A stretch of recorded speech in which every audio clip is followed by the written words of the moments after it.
大家好，我是杨浩明。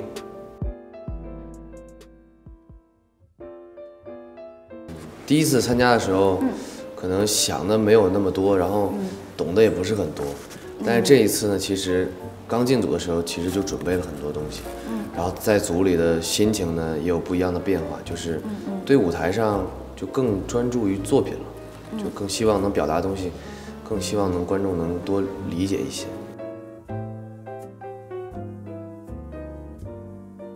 其实这个感觉还挺奇妙的。首先我觉得它是一个心理的过程吧。刚开始的时候，你拿到这个位置，其实很感谢大家能相信你。那既然大家相信你，我就觉得我不能辜负大家这个希望。对，因为你站在那个位置上，可能你代表的就是这首歌。对，你不可能代表其他队友，但是你可以代表这首歌。然后，我觉得就是责任感会变得稍微重一些。因为就我心里会想，我说我一定要做到很好，然后让我的队友们不失望，让观众们不失望，就希望能表达这首歌表达明白，然后让观众理解透彻。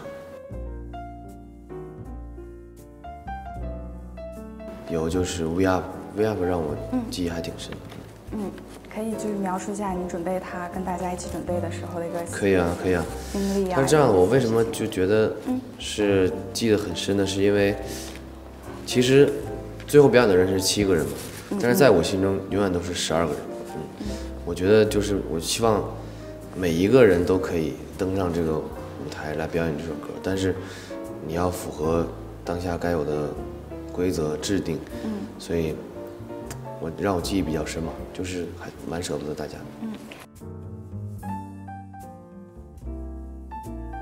我最看重的就是一定要齐心合力，就是大家心一定要齐。就如果大家心都不齐的话，比如说举个例子，排练的时候，那我来了，然后那有的人没来，那有的人来了，然后我没来，对吧？我觉得这一点可能就是会浪费大家时间，就心一定要齐。大家最终的目的就是要这首歌好啊，舞台表演好。对，舞台表演好。那所以呢，就大家一定要心齐，这是我一直以来都看得比较重的。其实我觉得，里面那个跟我相似的点吧。其实挺像的，就是对于专业的那个劲儿，然后对自己这个自控力就很强。就是戏里的林晨嘛，他就一直是练。那我在比赛中也是一样，一直练。然后差别我觉得是在于，是真的累。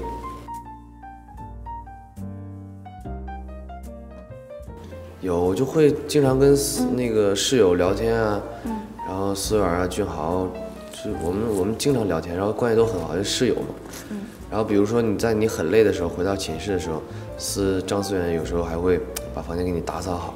然后他也是那种平时你能感觉出来，他是一个很懒的人，就是哎呀一到房间就是东西放到椅子上就是这样。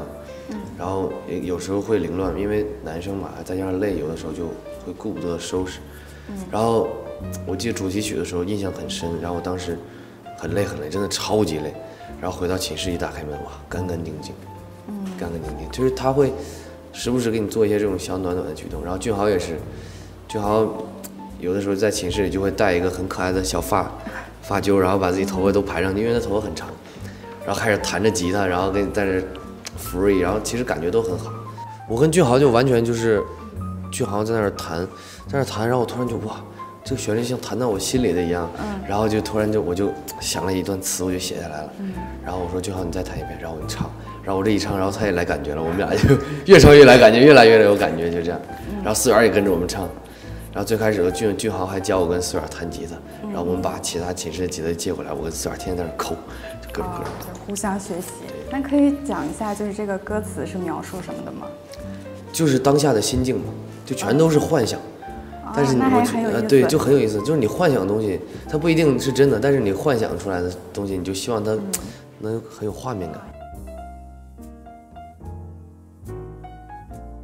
我记得就是，哎呀，这你还真问到我了。这个笔记本竟然没人问过，笔记本上记的其实都是我跟队友那个，比如说歌词啊，然后上音乐课啊，老师讲的重点啊，就这些东西我都会记下。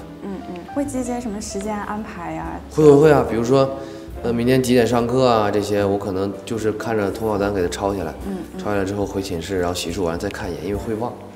那平时会有人看你的小笔记本吗？或者其他有蛮注意隐私的在。那其他有队友也有这个小本子吗？有的人有，但是不是同款，不是养猪系列的。那你现在就是出场了之后，可能就没有小本子了，但还会用手机备忘录呀，或者其他。会，这些都会，因为我记，就是出来之后啊，脑子也不太好使，就有时候记不住，然后有时候起床也听不见闹钟，结果现在在家必须得依靠我妈妈，就是叫我起床，就脑子不太好使现在。就那每天还在恢复中。记日记吗？就是日记还好，我只是比如说当下遇见某些事情，然后某个心情会让我觉得哇，这件事情我值得去保留它，那我就会记下来。会，因为我本身就是一个很敏感的人，然后就是别人有情绪吧，比如说你稍微对我很感性，非常感性，然后我看见比如说有别人稍微有一点情绪上的变化，我马上就能看得出来。对，那所以我觉得我演戏的时候也是，这个天赋吧，就算是天赋嘛，天生带来的。对，我觉得对于我来讲是一个很幸运的事情，因为它对于我演戏上面有很大的帮助。就跟对手在偶像大戏的时候，我就能感受到对方的情绪，只要你有，我就能感受到。那我要能感受到你的情绪，那我就能给出来相同的反应。我觉得这是一件很好玩的事情，所以我很爱。那你就是在那个节目当中有没有就是体察到队友的一些情绪这样子的经历？有啊，我都会照顾大家情绪。就比如说，可能有的时候当队长嘛，那个大家可能上课的时候，比如说唱歌没唱好啊，自己没表现好，我不会当下就直接跟他说，我说你这样不对，这样不对，因为我觉得大家心里是需要保护的，本来就在那个高压的情况下，每个人的心灵都是需要保护的，所以我就会跟他换一个方向去跟他讲，我说没关系，你就好好练，我陪你一起把它练好。对，我说你是做得到的，你又不是做不到，我就会这样安慰他们。所以会跟他们私下去聊，会跟他们就是私下聊的比较多一点。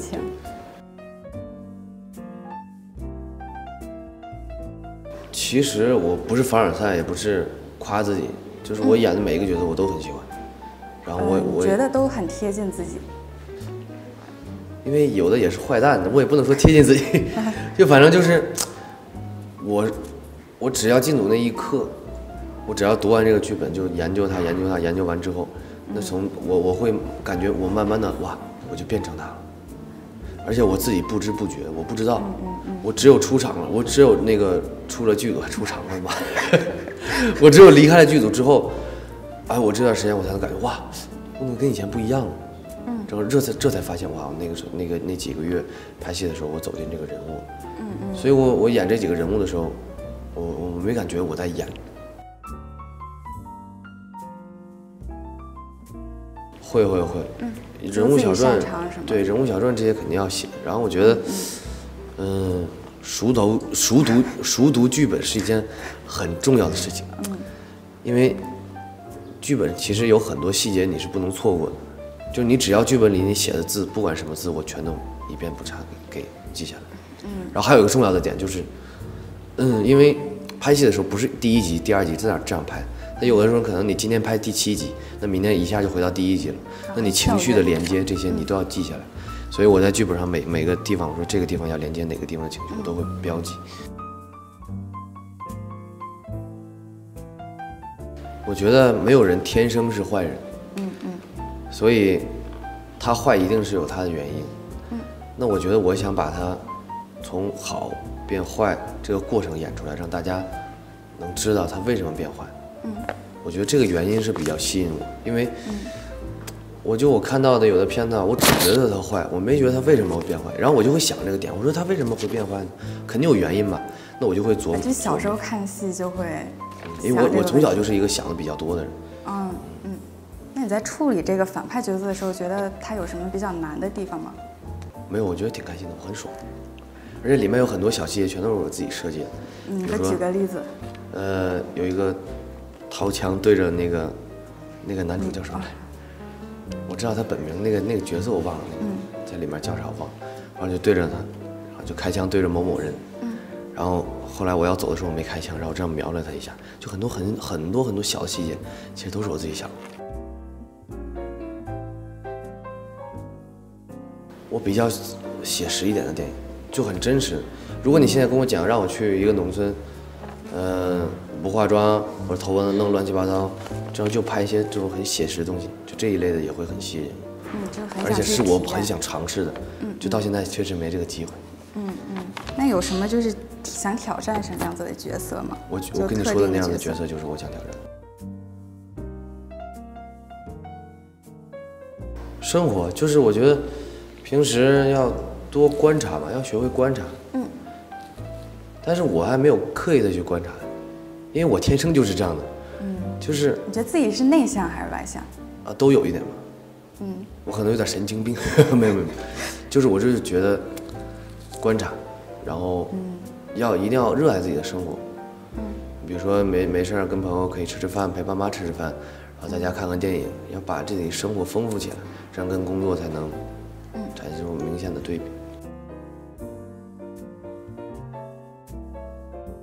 其实是这样的，我觉得吧，幸运这件事情呢，我觉得跟自己努力脱不开关系。就是我觉得我现在回头想，我在这个节目里或者之前那个节目里，还有我的工作中，我可以做到问心无愧。就是你现在问我敢不敢摸着自己良心说你在工作里有没有什么不努力，有没有懈怠自己的工作，我可以摸着良心告诉你，我从来没有。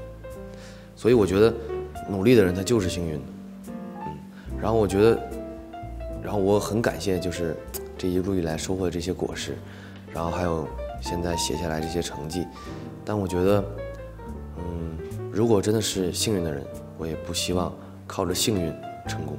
我就想说用自己的能力证明我是有实力的，我是用实力靠实力走到现在的，而不是说靠所谓的幸运。我觉得这个要自己衡量时间，就看你工作忙与否吧，就是你的档期有多少。我就觉得其实你要累了一天，你回房间你躺一躺，想一想，放松一下，也可以去自我复盘一下。然后我觉得人就真的是要找一个时间要静下来。因为你工作中你可能会遇见很多自己可能不顺心顺意的事情。那么你就要在这里找到自己的问题，然后去改进它。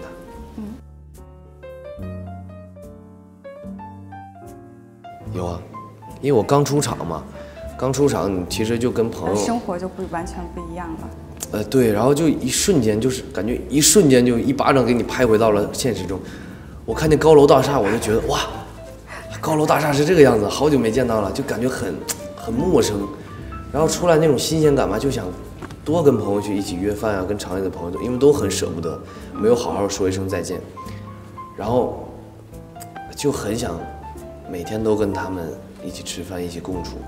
但其实，那这个时候我就会忽略，其实还有很多工作等着我去完成。那如果我不收心的话，那工作我完成是能完成，但是完成不好，那就是两种概念。